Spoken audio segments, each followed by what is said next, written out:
Saat ini saya berada di area kebun Talas Pratama.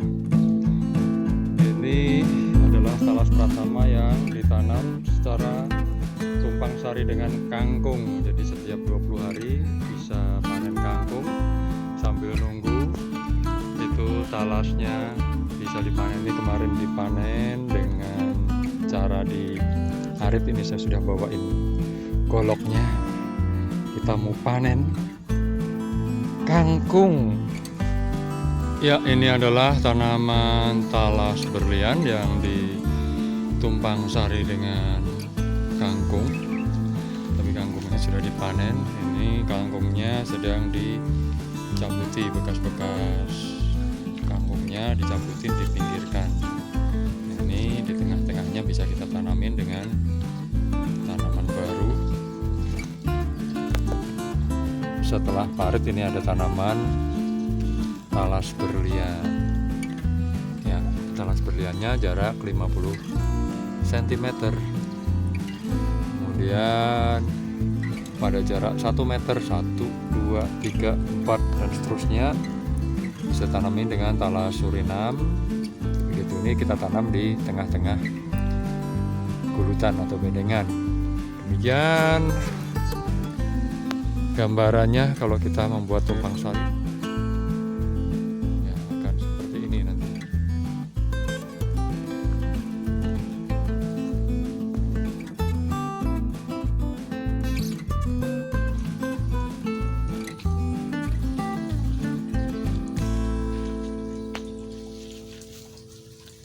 Cara menanam talas berlian. Jadi setelah kita buat lubang-lubang tanam seperti ini, kemudian diberikan sedikit uradan di lubang tanam untuk menjaga penyakit pada tanah. Kemudian diberikan pupuk kandang atau sekam yang dicampur dengan kotoran ayam.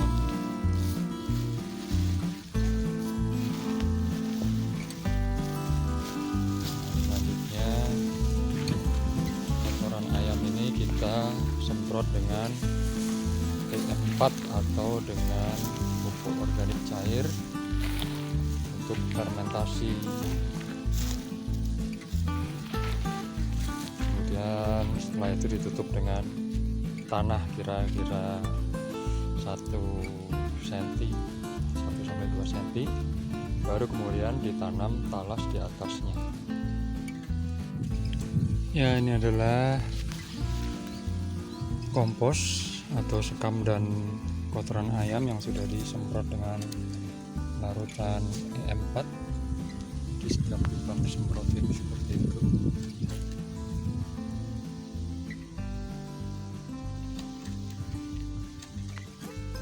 Nah, setelah disemprot basah, langsung kita tutup dengan tanah. Kita awur-awur dengan tanah.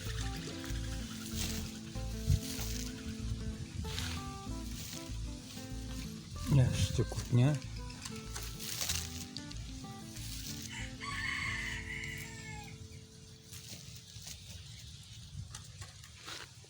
Nah, baru ini bibitnya kita tanam dan kita tutup kembali dengan tanah.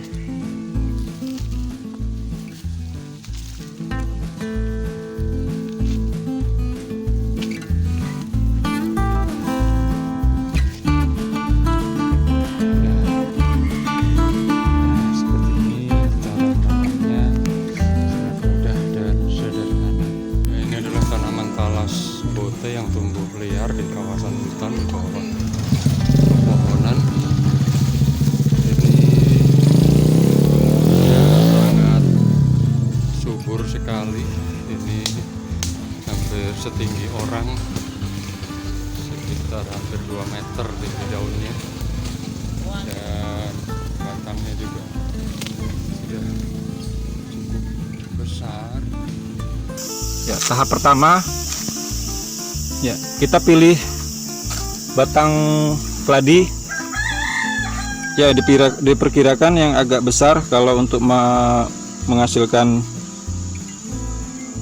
umbi yang bagus. Bagusnya batang keladi yang agak tua ya, bisa dilihat mungkin ketinggiannya kurang lebih sekitar 1 meter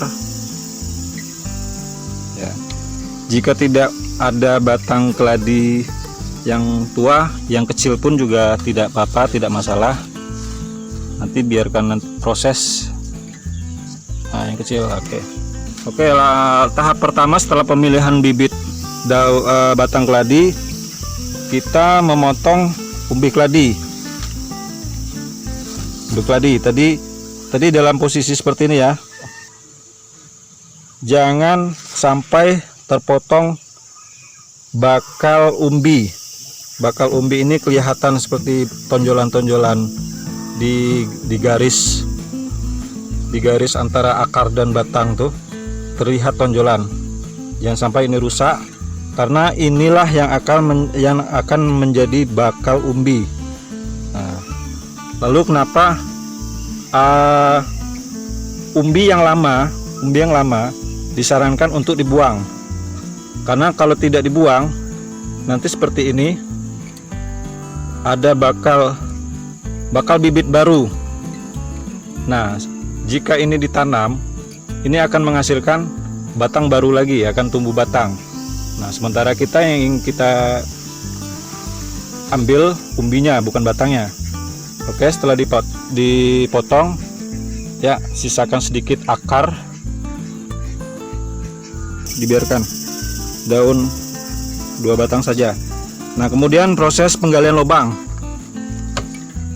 Proses penggalian lubang ini perlu diperhatikan dengan serius. Kita ambil volume lubang itu sekitar 40 cm, lebar kali panjang 40 cm, kedalaman 40 cm juga. Dipadatkan. Lalu menutupnya jangan ditimbun lagi dengan tanah yang sudah digali. Disarankan agar menutup lubang itu dengan sampah-sampah basah ya.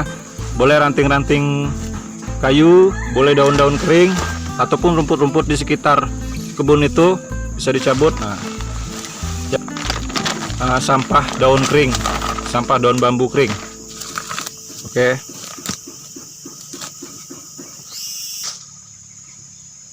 Ya, ingat jangan ditimbun lagi dengan tanah yang sudah kita gali. Yang memiliki kebun kopi sangat bagus dibuat di sela-sela jarak antara tanaman kopi satu dengan yang lain, itu di tengah-tengahnya dibikin lubang 40 cm persegi. Kenapa alasannya 40 cm? Karena diperkirakan nanti bakal umbi yang akan keluar itu sebesar berjarak 20 cm dari 4 sudut itu. Jadi sudut kanan, kiri, depan umbinya itu diperkirakan sebesar 20 cm. Jadi ada rongga atau tempat umbi itu berbuah paling minim 6 bulan sudah bisa diambil umbinya. Atau untuk standar kelayakan ubi bagusnya 7 sampai 8 bulan. Nah, ini standar umur minimal ya, 6 bulan. Ya, sudah kelihatan umbinya. Nah, kelihatan besar.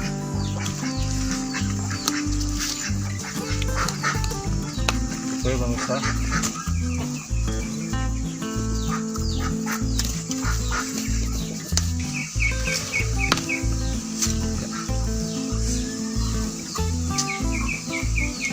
Ya pemirsa, ini umbi talas yang berumur 6 bulan. Nah, dari satu batang ini paling tidak menghasilkan 5 kg umbi. Nih, yang segini-gini nih, ini jangan dibuang. Ini akan menjadi bibit yang super. Dia bisa lebih bagus menghasilkan jumlah umbi yang lebih banyak, karena di calon umbi ini sebenarnya itu sudah muncul mata tunas untuk calon umbi. Dalam sebiji ini, lihat sebiji ini sudah berapa calon. Nah, ini kita hitung ya, calon mata tunasnya 1, 2, 3, 4, 5, 6, 7, 8, 9. Nah, ada lagi nih 10. Sudah ada 10. Ini tinggal kita tumbuhkan. Nah, nanti dia akan berkembang. Ini tumbuh, dia akan mulai menyerap unsur hara. Bibit belum sebesar ini, dia sudah menghasilkan umbi. Tinggal perawatan teman-teman, pengipukan, kemudian seperti ini sama pemupukan. Dijamin tanaman umbi tales ini, Tarsum putih ini cepat menghasilkan. Contohnya begini teman ya, harus tegak begini supaya calon-calon ini nanti berkembang ke samping semua. Nah, contohnya saya bilang tadi, ini baru tumbuh segini, mata tunas itu sudah seperti ini. Jangan lupa pada saat nyemai, ini kita buangin teman-teman, kita bersihkan supaya kulit umbi ini langsung kontak dengan tanah. Dia langsung cepat bereaksi tanpa dormansi lagi, dia akan reaksi untuk cepat mengeluarkan akar-akar baru. Pokoknya bibit seperti ini jangan lupa teman-teman selalu membersihkan sampai bersih. Jadi serabut yang kering, calon-calon bekas akar yang kering ini harus kita bersihkan. Ini kalau nggak kita bersihkan, dia akan lama tumbuh akar, apalagi tumbuh tunas. Tapi kalau kita bersihkan gini, permukaan kulit dia langsung kontak dengan tanah, lembabnya tinggi, dia akan cepat bereaksi hingga memunculkan akar-akar baru dan cepat berkembang menjadi bibit yang super. Sekarang saya beri contoh pelepah paling bawah ini, dia pendek teman-teman. Nah, segini aja. Tapi dia sudah menghasilkan umbi. Ini kalau teman-teman umur segini sudah langsung diipuk, ditimbun, dipupuk, pertumbuhannya ini akan ke samping semua. Nah, ini teman-teman, ini ada yang patah. Nah, ini sebenarnya bibit, cuma sudah mengeluarkan umbi. Makanya kalau seperti ini, bibit dari ini dia akan cepat menghasilkan umbi. Itu yang pertama. Yang kedua, proses pertumbuhan pemanjangan batang ini agak lambat. Karena kalau bibit telur dia sifatnya bunder, dia nih rapat dia teman-teman. Beda dengan bibit yang dari mahkota, kan cepat berkembangnya karena memang batangnya sudah besar, jumlah matanya juga jarang-jarang, cuma dia tetapi cepat hidup, cepat berproduksi juga. Cuma kalau yang ini dia akan cepat bertumbuh, berkembang, tapi lambat untuk mengalami pendinginan. Karena keladi yang saya tanam ini bukan sekali tanam sekali panen, bukan, sebisa panen 2 kali 3 kali. Rencananya tahun 3 kali. Ini sudah baru panen pertama teman-teman ya. Cuma ini sudah 1,5 bulan setelah panen.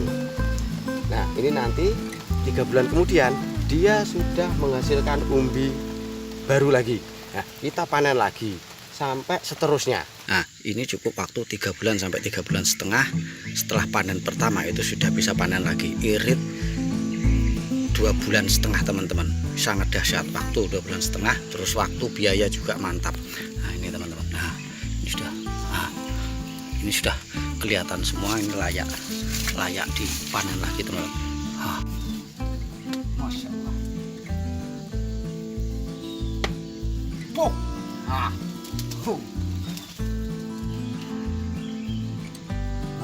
Mantap teman-teman.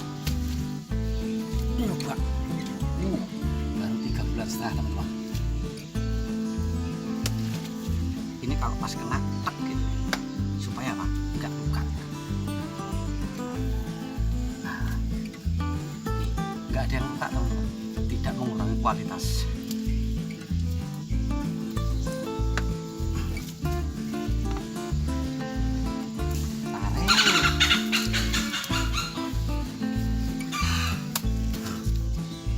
Satu, 2, 3, 4, 5, 6, 7, 8, 9, 10, 11, 12.